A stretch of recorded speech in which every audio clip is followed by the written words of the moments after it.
చాలమ్మా.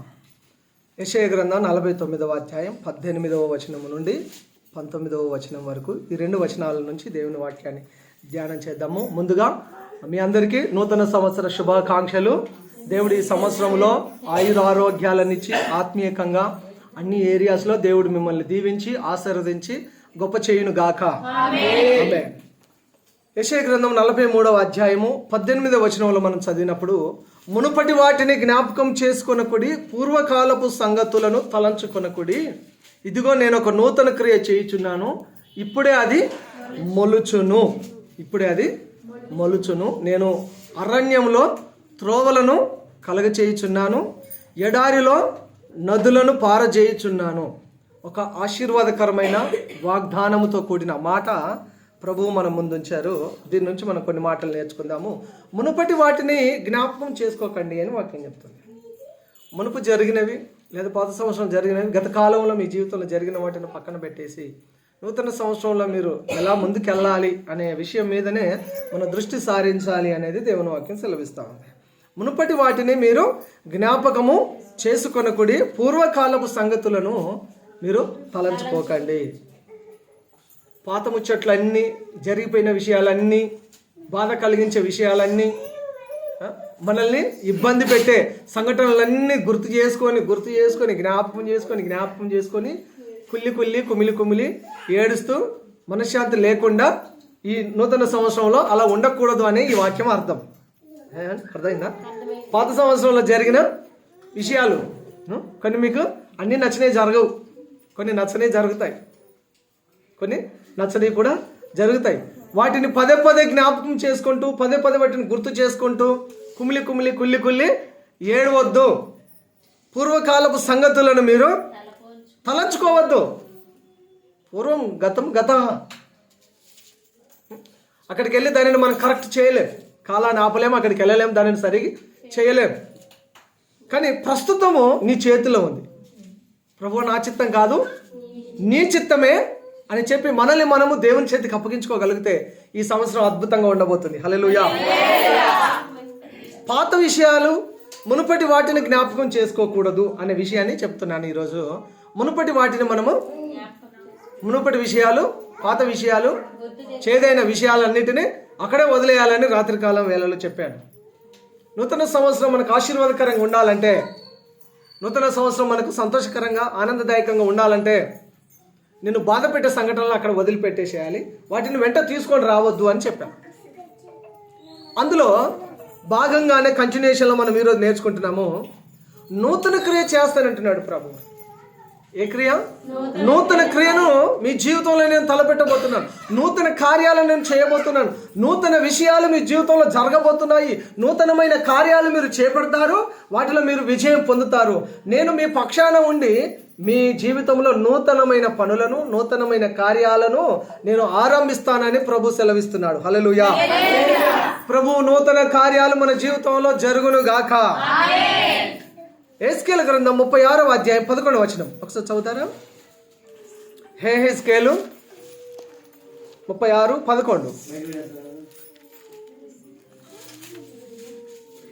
36:11.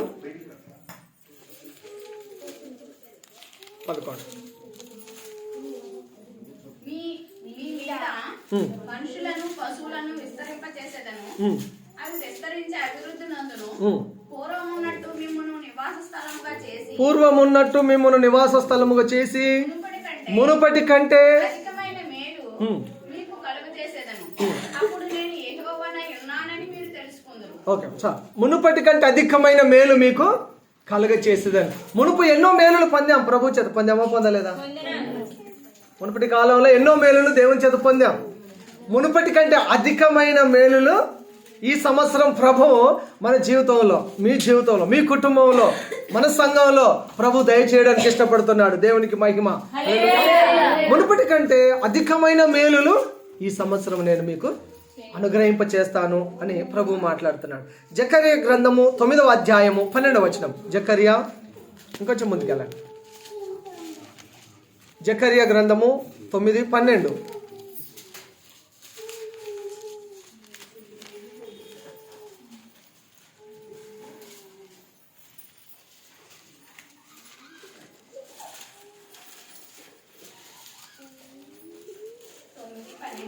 9:12. బంధకములలో పడిందియు నిరీక్షణ గల వారలారా మీ కోటను మరలా ప్రవేశించుడి. రెండింతలుగా మీకు మేలు చేసేదనని నేను మీకు తెలియజేయుచున్నాను. బంధింపబడి బంధకములలో పడి ఉండి నిరీక్షణ గలవారలారా మీ కోటను మీరు మరలా ప్రవేశించండి. రెండంతలుగా నేను మీకు మేలు చేసేదను. రెండంతలుగా ప్రభు మేలు చేస్తాను. మునుపటి కంటే అధికమైన మేలు ఇందాక చదివాము. ఇప్పుడు రెండంతలుగా మేలు చేస్తాను ప్రభు. రెండంతలుగా మేలు మీకు చేసేదను. మరలా మీ కోటను ప్రవేశించండి. మరలా మీరు ఏదైతే విడిచిపెట్టి వచ్చారో, లేదా మీరు ఏదైతే కోల్పోయి వచ్చారో, దేని విషయంలో అయితే మీరు నిరీక్షణ లేకుండా ఉన్నారో, ఏ విషయాలలో అయితే మీరు బంధింపబడి ఉన్నారో, అలాంటి వారితో ప్రభు మాట్లాడుతున్నాడు ప్రవక్త అయిన జకర్యా ద్వారా. బంధకములలో పడి ఉండి నిరీక్షణ గలవారలారా మీ కోటను మరలా ప్రవేశించుడి. రెండంతలుగా నేను మీకు మేలు చేసేదాను. రెండంతల మేలు చేస్తానన్నాడు. 103వ కీర్తన 5వ వచనంలో మేలుతో నీ హృదయమును తృప్తిపరుస్తానన్నాడు ప్రభు. దేంతో? మేలులతో మన హృదయాలను ప్రభు తృప్తి పరుస్తాడు. మేలులతో తృప్తిపరిచే దేవుడు ఆయన. మేలులు చేసే దేవుడు, మేలు చేసే దేవుడు, కీడు చేసే దేవుడు కాదు. ఆయన దగ్గరికి వచ్చే వారందరికైనా మేలు చేస్తాడు. మనుషులు కీడు తలపెడతారు, కానీ దేవుడు మేలును చేస్తాడు. ఆయన మేలు చేయ దేవుడు మన జీవితంలో.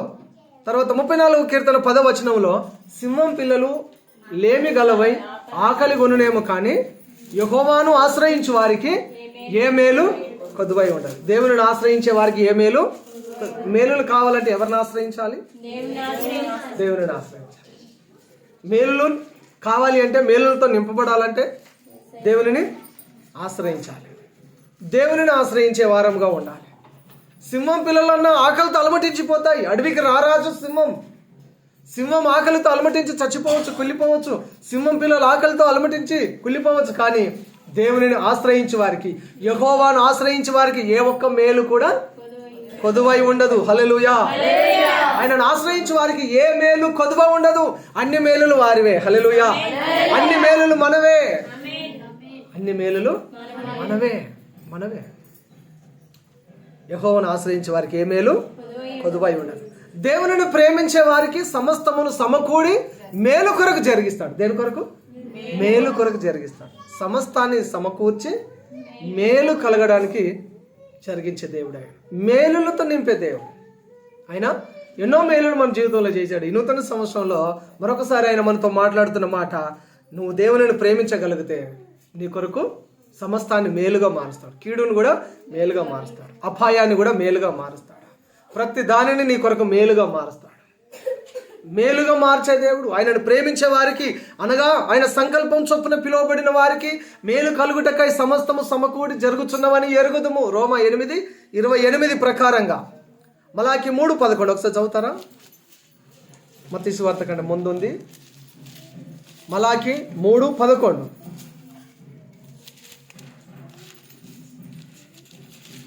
మలాకి గ్రంథము 3వ అధ్యాయము 11.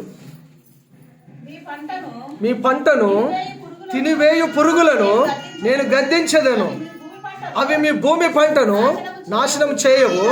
మీ ద్రాక్ష చెట్లు అకాల ఫలములను రాల్పక యుండునని సైన్యములకు అధిపతి యెహోవా సెలవిచ్చుచున్నాడు. అప్పుడు ఆనందకరమైన దేశంలో మీరు నివసింతురు గనుక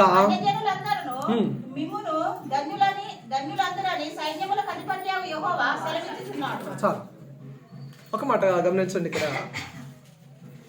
మీ పంటను తినివేయు పురుగులను నేను గద్దించదని అంటున్నాడు. మీ పంటను తినివేయు పురుగులను నేను గద్దించదను. మీ ఆరోగ్యాన్ని పాడు చేసే హానికరమైన రోగమును నేను గద్దించదను. మీ డబ్బును అరింపచేసి అప్పుల పాలు చేస్తున్న దరిద్రత్వాన్ని నేను గద్దించదను. మీ ఉద్యోగంలో మనశ్శాంతి లేకుండా, ప్రశాంతత లేకుండా, ఒత్తిడికి గురవుతూ దినదినం ప్రాణగండంలాగా బ్రతుకుతూ ఉన్నారా? ఆ పరిస్థితులను నేను గద్దించదను. నీ కుటుంబ పరిస్థితులు తారుమారైపోయి, పిల్లలు ఒక సైడు, భర్త ఒక సైడు, భార్య ఒక సైడు, అత్తమామలు ఒక సైడు, తల్లిదండ్రులు ఒక సైడు, రకరకాల సమస్యల చేత గలిబిలితో, కలవరంతో నిండి ఉన్నారా? ఈ కలవరమును, ఈ గలిబిలిని అంతా ఆయన గద్దించబోతున్నాడు. హల్లెలూయా. నీ పంటను తినివేసే పురుగులను నేను గద్దించదను. ఒకవేళ వ్యవసాయదారుడు అయితే నీ పంటను పట్టి పీడించే చీడ పురుగులను ప్రభువు గద్దిస్తానంటున్నాడు. ఒకవేళ ఉద్యోగం అయితే నీ ఉద్యోగ భద్రత లేక బాధపడుతున్నావేమో, నీ ఉద్యోగ భద్రత లేకుండా చేస్తున్న ఆ పరిస్థితులను ఆయన గద్దిస్తా అంటున్నాడు. ఎంతో కాలంగా దీర్ఘకాలంగా చెప్పుకోలేని నయం కానీ అనారోగ్యం చేత, బాధ చేత, బలహీనత చేత, రోగం చేత పడి ఉన్నావేమో, ప్రభు ఈ సంవత్సరము ఆ రోగమును నేను గద్దిస్తానంటున్నాడు. మరలా మీరు కోల్పోయిన పంట అంతా నేను మరలా మీకు తిరిగి ఇచ్చేదాను అని ప్రభువు మాట్లాడుతున్నాడు. అప్పుడు మనం ఆనందకరమైన దేశంలో ప్రభువును స్తుతిస్తాము. హల్లెలూయా, హ్యాపీ సే అని హ్యాపీ సే. ఆరోగ్యంగా ఉన్నప్పుడు, కష్టము, కన్నీరు, వేదన, దుఃఖం లేనప్పుడు,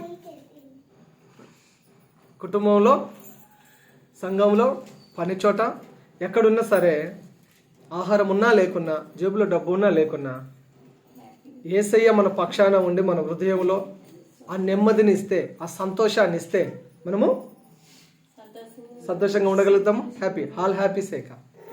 చింత అనేది ఉండదు. ఆనందకరమైన దేశంలో మీరు నివసింతురు.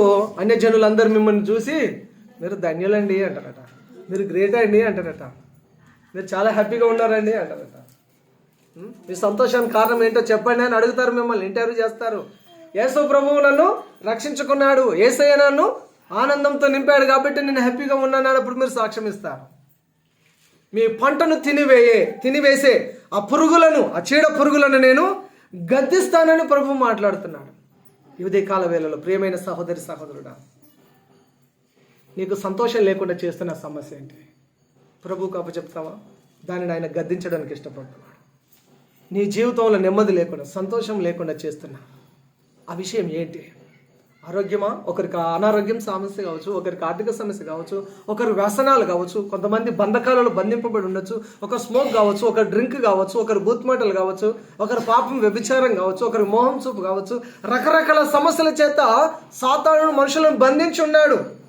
కానీ ప్రభు దగ్గరకు వచ్చి ఆయనకు మనల్ని మనం అప్పగించుకోగలిగితే ఆయన చెప్తున్న మాట, మీ పంటను తినివేయి పురుగులను నేను గద్దించదను, మీ భూమి పంట నాశనం చేయవు, మీ ద్రాక్ష చెట్లు అకాల ఫలములను రాల్పక ఉండునని సైన్యములకు అధిపతియాగు యెహోవా సెలవిచ్చుచున్నాడు. అప్పుడు మీరు ఆనందకరమైన దేశంలో నివాసం చేస్తారు.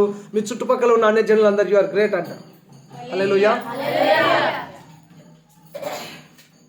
ఎప్పుడు జరుగుతుంది ఇలా? ఎప్పుడు జరుగుతుంది? మనలో మార్పు రావాలి. కాగా ఎవడైనా క్రీస్తు యేసునందున్న ఎడల వాడు నూతన సృష్టి. నేను ప్రభువు నమ్మాను, నేను ప్రభువు వాడును అని చెప్పేవాడు నూతన సృష్టిగా మారాలి, నూతన సృష్టిగా మార్చబడాలి. పాతవి గతించిపోవాలి, కొత్త కావాలి. 2 కొరింథీ 5:17 ప్రకారంగా రాత్రి ఆ వాక్యాన్ని మామూలుగా చెప్పాను, దాన్ని ఎక్స్ప్లెయిన్ చేయాలి. అక్కడ ఎక్స్ప్లెయిన్ చేశాను. ఆ మాటలు చాలా విషయాన్ని ఎక్స్ప్లెయిన్ చేశాను నైట్. నూతన సృష్టిగా నువ్వు మార్చబడితేనే ఆ నూతన భూమి ఆకాశం కలిగిన ఆనందకరమైన దేశంలో పరలోకంలో మనము నివాసం చేస్తాము. నూతన సృష్టిగా మారాలి. పాత చింతకాయ పచ్చడంతా పాడేయాలి. పాత చింతకాయ పచ్చడంతా ఏం చేయాలి? కడేయాలి. కొత్తదనంలోనికి రావాలి. హల్లెలూయా. కొత్తగా రావాలి. కొత్తగా ఎలా వస్తుంది? సంవత్సరం ఒకటే కొత్తగా అయింది, నువ్వు కొత్త కాలే. ఎప్పుడు కొత్తగా అవుతాం మనము? పాత విషయాలు వదిలిపెట్టి కొత్త తీర్మానాలు చేయగలిగితే, నేను మారాలి, నేను మార్చబడాలి అని దేవుని దగ్గరకు వచ్చి పాత అలవాట్లు, దేవునికి ఇష్టం లేనివి అన్నిటిని వదిలిపెట్టినప్పుడు నువ్వు కొత్త మనిషిగా రూపుదిద్దుకుంటావు. పశ్చాత్తాపంలోనికి వస్తే కొత్త మనిషిగా రూపుదిద్దుకుంటావు, కొత్త సంవత్సరానికి వెళ్తావు.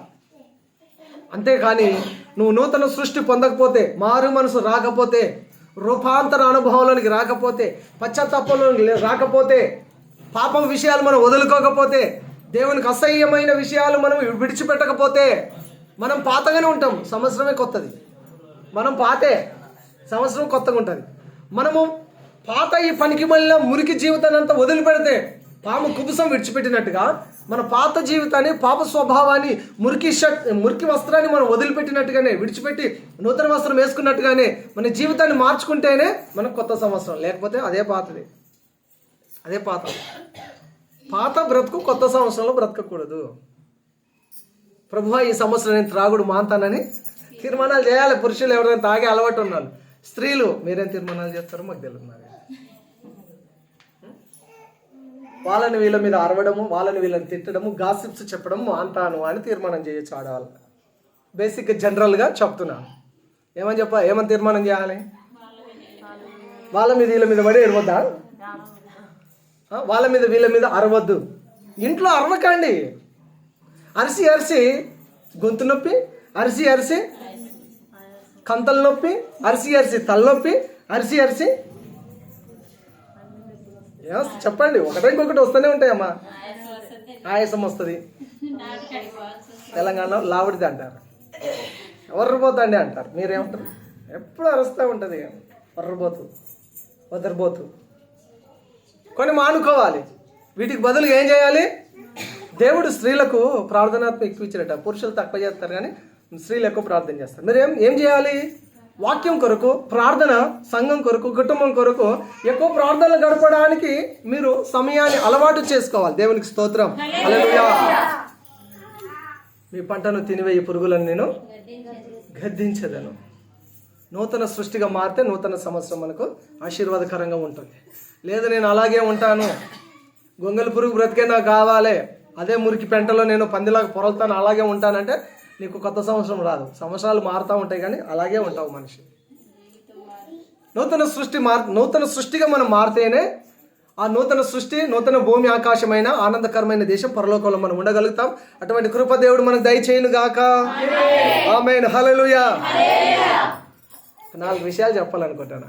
యాక్చువల్గా ఇప్పటికీ సమయం చాలా అయిపోయింది. అసలు పరిచయ వాక్యాలలోనే ఉన్నాను. ఒక 4 విషయాలు చెప్పాలనుకున్నాను. ఇప్పుడు ఈ 4 విషయాలు చెప్పే వరకు ఏ టైం ఏంటో తెలుస్తుంది. మొట్టమొదటిది చదువుతారా? వాక్యం చదువుతారా? మొదటి విషయం రూతు 3వ అధ్యాయం 10వ వచనం. త్వరగా మీ ముందు ఒక 4 విషయాలు ఉంచుతాను. నూతన సంవత్సర సందేశం తప్పకుండా మనము వినాలి. తప్పకుండా దానిని విని మనం పాటించాలి. ఇది గుర్తుండాలి కూడా. సంవత్సరం అంతటికి ఇది చాలా రిఫ్లెక్ట్ అయ్యేది. నూతన సంవత్సర సందేశము ఈ సంవత్సరం అంతటికి వర్తించే సందేశం. కాబట్టి ఒకసారి జ్ఞాపకం చేసుకుందాము. రూతు 3వ అధ్యాయం 10వ వచనం చదవండి. ఎక్కడుందో తెలుస్తలేదా? 10.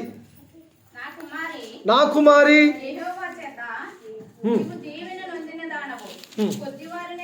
కొద్దివారినే గాని గొప్పవారినే గాని యవనస్తులను నువ్వు వెంబడింపక ఉండుట వలన నీ మునుపటి సత్ప్రవర్తన కంటే వెనుకటి సత్ప్రవర్తన మరీ ఎక్కువైనది.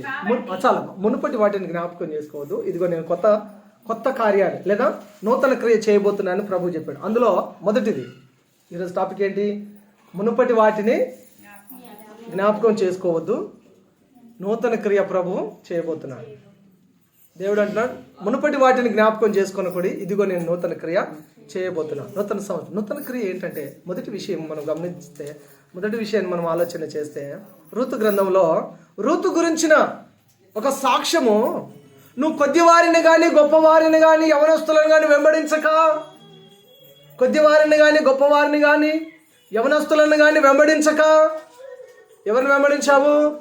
దేవునిని వెంబడించుట ద్వారా, దేవునిని వెంబడించుట ద్వారా, భక్తి కలిగిన మీ అత్తగారిని వెంబడించుట ద్వారా, భక్తి కలిగిన మీ అత్తగారిని నయోమిని వెంబడించుట ద్వారా నీ మునుపటి సత్ప్రవర్తన కంటే వెనుకటి సత్ప్రవర్తన మరి ఎక్కువ అయింది. సత్ప్రవర్తన మునుపు ఎలా జీవించావో నీకు తెలుసు. మునుపటి నీ జీవితం ఎలా ఉందో అది వదిలేసేసి, అది పక్కన పెట్టేసి, ఇప్పుడు ప్రభు నేను ఒక కొత్త జీవితంలోకి తీసుకొని వచ్చాడు. ఒక కొత్త సంవత్సరంలోనికి ప్రభు నేను తీసుకొచ్చాడు. ఒక నూతన సంవత్సరంలోనికి ప్రభు తీసుకొని వచ్చాడు. ఇక్కడ నీ ప్రవర్తన, నీ సత్ప్రవర్తన మరి ఎక్కువగా ఉండాలి. దేవునికి ఎక్కువగా నచ్చేటట్టుగా ఉండాలి. మన ప్రవర్తన ఎలా ప్రవర్తిస్తున్నాం, మనం ఎలా ప్రవర్తిస్తున్నాం, చిన్నల దగ్గర ఎలా ప్రవర్తించాలో తెలిసి ఉండాలి. నీతో పాటు సమకాలికులు ఫ్రెండ్స్తో ఎలా ప్రవర్తించాలో నీకు తెలిసి ఉండాలి. నీకంటే పెద్దవారితో ఎలా ప్రవర్తించాలో నీకు తెలిసి ఉండాలి. నీకంటే పెద్దలైన స్త్రీలతో లేదా పురుషులతో ఎలా ప్రవర్తించాలో నీకు తెలిసి ఉండాలి. దైవజనులతో ఎలా ప్రవర్తించాలో నీకు తెలిసి ఉండాలి. మన ప్రవర్తన ఎలా ఉంది? ఎలా ప్రవర్తిస్తున్నాం? అడ్డదిడ్డంగా మాట్లాడితే చిన్నంతరం పెద్దంతరం లేదా అంటారా అనరా? మన ప్రవర్తన ఎలా ఉండాలి? దేవునికి నచ్చేటట్టుగా ఉండాలి. ఇక్కడ రూతు గురించి ఒక మంచి సాక్ష్యం ఇవ్వబడింది. మునుపటి సత్ప్రవర్తన కంటే వెనుకటి సత్ప్రవర్తన, ప్రస్తుత సత్ప్రవర్తన చాలా ఎక్కువైపోయింది. మన ప్రవర్తన, మన మంచి ప్రవర్తన దేవునికి చేరువగా వెళ్తుందా లేదా తగ్గుతూ వస్తుందా? మనల్ని మనం ఒకసారి పరిశీలన చేసుకోవాలి. రూతు ఒక అన్యుల దేశంలో, మోయాబు దేశంలో ఉండేది. ఒక అన్యురాలు. దేవుడంటే ఆమెకు తెలియదు, కానీ తన అత్త మాత్రం దేవుని నమ్ముకుంది. నయోమి మాత్రము దేవుని నమ్ముకుంది. దేవుని నమ్ముకొని దేవుని ప్రజల దగ్గరికి తను వస్తున్నప్పుడు ఒక అన్యురాలైన తన కోడలు, అత్త నువ్వు ఎక్కడుంటా నేను అక్కడ ఉంటాను, అత్తమ్మ నువ్వు ఏడు ఉంటే నేను ఆడు ఉంటాను, నీ జనమే నా జనం, నీ దేవుడే నా దేవుడు, నువ్వు నాకు అత్తవే కానీ నువ్వు చర్చికి పోతే నేను చర్చికి రావాలని రూల్ లేదు అనే హైటెక్ కోడళ్ళు ఉన్నారు ఈ కాలంలో. ఈ హైటెక్ కోడళ్ళు ముక్కు విండి చెవులు విండాల్సిందే. ఓకే, అదైందమ్మా. ఇంక కోడలు చాలా మందికి రాలేరు, ఇంకొకరికి కోడలు వచ్చారు, ఒకరికే కోడలు వచ్చారు. ఇంక రావాలి, కోడళ్ళు రావాలి, పిల్లలు పెరగాలి, పెళ్ళిళ్ళు కావాలి, కోడళ్ళు రావాలి, అల్లుళ్ళు రావాలి. ఇప్పుడు మన పాస్టర్ ఉంది కదా, నా భార్య ఉంది కదా, వాళ్ళ చర్చిలో ఆమె ఫస్ట్ పాస్టర్. వాళ్ళ చర్చిలో రక్షించబడిన నేను పెద్ద కుమారుని, ఆమె కూతురులాగా అనమాట.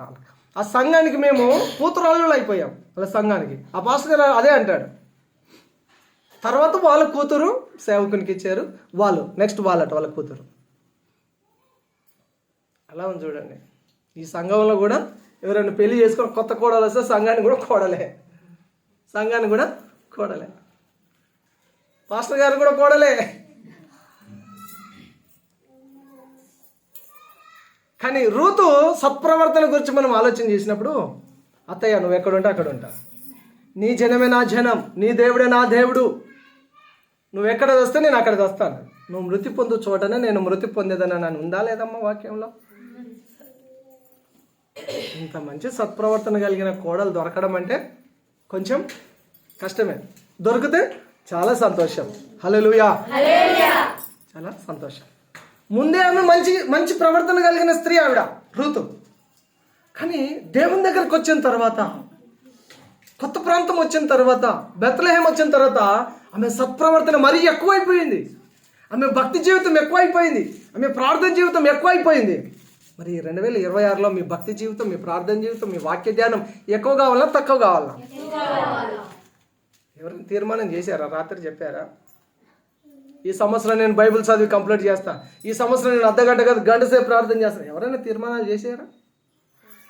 దేవుడు నాకు అది చేశాడు, ఇది చేశాడు, వాగ్దానం నెరవేరబడ్డది, ఇప్పుడు కొత్త వాగ్దానం వచ్చింది, ఇవే చెప్తున్నాం. కానీ మరి కొత్త సంవత్సరంలో నేను గంట ప్రార్థన చేస్తాను, వారంలో ఒకసారి 2 రోజులు నేను ఉపవాసం ఉంటాను, ఇలాంటి తీర్మానాలు చేసుకున్నారా? ఎవరైనా చెప్పారు ఇలాంటి తీర్మానాన్ని? ఇవాళ చేయండి, తీర్మానం చేయండి. ఈ సంవత్సరం మీరు ఎలా ఉండాలనుకుంటున్నారు? మీ ఆత్మీయ జీవితం, మీ ప్రార్థన జీవితం ఎలా ఉండాలో మీరు ఒక తీర్మానం చేసుకోండి. వారానికి 2 సార్లు ఉపవాసం ఉంటారా, ఒకసారి ఉపవాసం ఉంటారా? నీ కొరకు, నీ కుటుంబం కొరకు, సంఘం కొరకు ఉపవాసం ఉండు. రోజుకు 3 అధ్యాయాలు చదివితే సంవత్సరంలో ఒకసారి బైబిల్ పూర్తి చేసేస్తారు. తీర్మానం చేయండి, రోజుకు 3 అధ్యాయాలు చదువుతాను ప్రభువా నేను అని. ఇదివరకు నేను 3 పూటల ప్రార్థన చేసేవాడును. ఇక నుంచి 3 పూటలు, 4 పూటలు, 5 పూటలు కాదు, అరగంట ప్రార్థన చేస్తాం, లేదా గంట ప్రార్థన చేస్తాం. ఇలా ఒక తీర్మానాలు చేస్తే మన ఆత్మీయ జీవితానికి మంచిది. అప్పుడు ఉన్నదే ఇప్పుడు ఉంటే మన వెనుకటి సత్ప్రవర్తన ఏమైనా పెరిగినట్ట? మన గ్రాఫ్ ఎలా ఉండాలి? ఇలా పెరుగుతూ వెళ్ళాలి. గ్రాఫ్ ఎలా ఉండాలి? గ్రాఫ్ పెరుగుతుందా తగ్గుతుందా? తగ్గుతుందంటే ఫాల్ డౌన్ అయిపోతాం. ఇక్కడికి మొదలు పెడితే ఆ మూలకి వెళ్ళాలి, ఇక్కడ కింద నుండి మొదలు పెడితే ఆ మూలకి వెళ్ళాలి గ్రాఫ్ మనది. అక్కడ వరకు వెళ్ళి మళ్ళీ ఈ మూలకు పడిపోయేటట్టుగా మనం ఉండకూడదు. గ్రాఫ్ పేపర్ చూసుకుంటే మన గ్రాఫ్ పెరుగుతూనే ఉండాలి. ఆత్మీయంగా స్పిరిచువల్ గ్రాఫ్ డైలీ పెరుగుతూనే ఉండాలి. ఋతు యొక్క సత్ప్రవర్తన మునుపటి సత్ప్రవర్తన కంటే వెనుకటి సత్ప్రవర్తన చాలా అద్భుతంగా ఉంది. ఎఫెసీ పత్రిక 4వ అధ్యాయంలోనికి రండి ఒకసారి. ఎఫెసీ 4:22. ఇంకొక 10 నిమిషాలు త్వరగా మన దేవుని మాటలు ధ్యానం చేద్దాము. కావున మునుపటి ప్రవర్తన విషయంలోనైతే మోసకరమైన దురాశల వలన చెడిపోవు మీ ప్రాచీన స్వభావమును వదులుకొని మీ చిత్తవృత్తి యందు నూతన పరచబడిన వారై నీతియు యథార్థమైన భక్తియు గలవారై దేవుని పోలిక సృష్టింపబడిన నవీన స్వభావమును ధరించుకొన వాళ్ళను. నవీన స్వభావమును ధరించుకొన వాళ్ళను. ప్రాచీన స్వభావం వదులుకోవాలి. ప్రాచీన స్వభావాన్ని ఏం చేయాలి?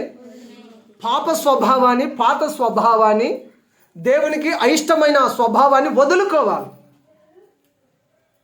మరి ఏ స్వభావం కలిగి ఉండాలి? మోసము వదిలిపెట్టాలి.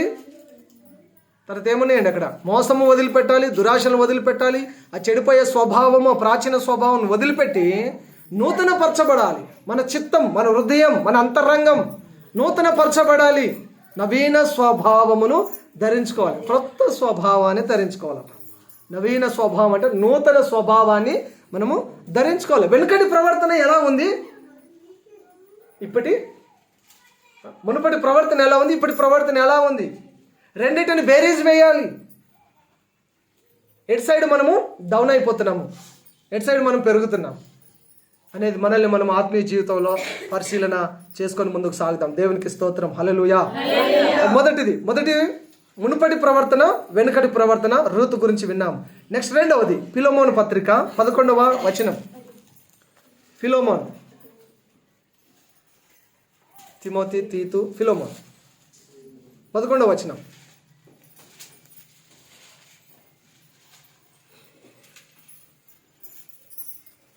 ఒక 2 పేజీలు తెరవండి ముందుకు.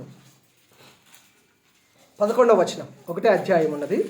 అందులో అతడు మునుపు నీకు నిష్ప్రయోజనమైన వాడే గాని ఇప్పుడు నీకును నాకును ప్రయోజనకరమైన వాడాయను. చాలా. మునుపు నిష్ప్రయోజకుడు, ఇప్పుడు ప్రయోజకుడు, అనేకులకు ప్రయోజకుడు. యేసు ప్రభు దగ్గరికి రాక మునుపు, బ్రతుకు మారక మునుపు నిష్ప్రయోజకుడు. తింటాడు, పంటాడు, ఏ పనికి వెళ్ళాడు, చెప్తే విన్నాడు, అంటే ఆగడు, పంట లేవడు. మరి తెలంగాణ సాగుతల అంటే ఆగడు ఇక పన్నెండంటే లేవడు. మునుపటి జీవితాన్ని మనం ఆలోచన చేస్తే నిష్ప్రయోజకుడు, ఎవరికి కూడా పనికొచ్చేవాడు కాదు. ఎవరైన పేరేంటి? ఒనేసిం. ఈయన పేరేంటండి? ఒనేసిం. యేసయ్య దగ్గర రాక మునుపు ఆయన జీవితం ఎలా ఉండేది? నిష్ప్రయోజనము. ఏ ప్రయోజనం లేకుండా ఉన్నాడు ఆయన. మునుపటి విషయములో అయితే ఒనేసిము నిష్ప్రయోజకుడు. అతనికి ప్రయోజనం లేదు, అతని కుటుంబానికి ప్రయోజనం లేదు. అపోస్తలుడు పౌలు దైవజనుడు, ఆయనకు ప్రయోజనం లేదు, దేవునికి ప్రయోజనము లేదు. ఆయన యజమానుడు ఫిలోమోన్ ఉన్నాడు. ఫిలోమోన్ దగ్గర పని చేసి అక్కడి నుంచి కొంత ధనమును దొంగిలించి వెళ్ళిపోయాడు. అపోస్తలుడు పౌలుకు దొరికాడు, ఆయన సువార్త చెప్పాడు, ఆయన రక్షించబడ్డాడు. రక్షించబడిన తర్వాత చాలా అద్భుతంగా ఆయన జీవితం మార్చబడింది. యేసయ్యను ఆయన హృదయంలోనికి ఆహ్వానించిన తర్వాత ఒనేసిము జీవితం అద్భుతంగా మార్చబడింది. ఇప్పుడు ఆయన ప్రయోజనకరమైన వ్యక్తిగా మారాడు. హల్లెలూయా. పౌలు గారే చెప్తున్నాడు, పండితుడు అపోస్తలుడు పౌలు, ఆయన చెప్తున్నాడు, అతడు నీకును నాకును ప్రయోజనకరమైన వాడు. ఫిలోమోనుకు ప్రయోజనకరమైన వాడే, పౌలుకు కూడా ప్రయోజనకరమైన వాడే. నీవు నీ కుటుంబానికి ప్రయోజనకరమైన వ్యక్తిగా ఉండాలి. నీ దైవజనునికి, నీ సంఘానికి కూడా నువ్వు ప్రయోజనకరమైన వ్యక్తిగా ఉండాలి. సమాజానికి కూడా నువ్వు ప్రయోజనకరమైన వ్యక్తిగా ఉండాలి. నువ్వు ఎవరి దగ్గర పని చేస్తున్నావో ఆ వ్యక్తికి నువ్వు ప్రయోజనకరంగా ఉండాలి. నువ్వు ఏ సంఘంలో ఎదుగుతున్నావో ఆ సంఘానికి నువ్వు ప్రయోజనకరంగా ఉండాలి. ఏ దైవజనుడు కలిగి ఉన్నావో ఆ దైవజనుడికి నువ్వు ప్రయోజనకరంగా ఉండాలి. నిష్ప్రయోజనంగా మనం ఉండకూడదు. ఈ నూతన సంవత్సరంలో ప్రభువు మనల్ని ప్రయోజకులుగా చేయునుగాక. నిష్ప్రయోజనం అనేది మన జీవితంలో ఉండకూడదు. మనం అలా ఉండకూడదు. మునుపు నిష్ప్రయోజకుడే, కానీ నేడు అనేకులకు ప్రయోజనకరమైన వాడుగా, అనేకులకు దీవెనకరమైన వ్యక్తిగా ఒనేసిమును ప్రభు మార్చాడు. ఆయన జీవితాన్ని ప్రభువుకు అప్పగించుకున్నప్పుడు ఆయనను ప్రయోజకుడిగా చేశాడు. మన జీవితాన్ని ఆయనకు అప్పగించుకుంటే మనల్ని కూడా ఆయన ప్రయోజకులుగా చేస్తాడు. దేవునికి స్తోత్రం, హల్లెలూయా. నెక్స్ట్ మూడవది యెషయా గ్రంథం 42వ అధ్యాయం 9వ వచనం.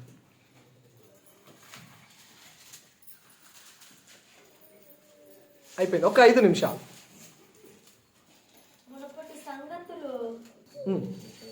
మునుపటి సంగతులు సంభవించను కదా. చాలా మునుపటి సంగతులు సంభవించాయి, కానీ ప్రభు అంటున్నాడు ఈ నూతన సంవత్సరం కొత్త సంగతులు మేము మీకు తెలియజేస్తాం. నూతనమైన కార్యాలు, నూతనమైన సంగతులను, నూతనమైన పంతాలో, నూతనమైన విధానంలో నేను మిమ్మల్ని నడిపించబోతున్నాను. క్రొత్త సంగతులు, క్రొత్త విషయాలు, నూతనమైన జ్ఞానాన్నిచ్చి చెప్పన శక్యం కానీ గత కాలం కంటే కూడా ఈ సంవత్సరంలో క్రొత్త విషయాలను మీరు తెలుసుకొని, నూతన విషయాలు తెలుసుకొని ప్రభువు కొరకు మీరు ముందుకు సాగడానికి దేవుని కృప తోడై ఉండును గాక. ఆమేన్. చివరిది 4వది హగ్గాయి గ్రంథము, హగ్గాయి 2వ అధ్యాయం 9వ వచనం. హగ్గాయి 2:9.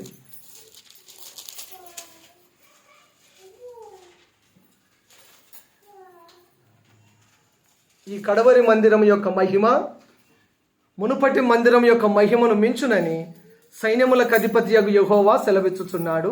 ఈ స్థలమందు నేను సమాధానము నిలుపను అనుగ్రహింపచేసేదను. ఇదే సైన్యములకు అధిపతియగు యెహోవా వాక్కు. మునుపటి మందిరము, కడపటి మందిరం. చివరిది ఫైనల్గా మునుపటి మందిరము, కడపటి మందిరం.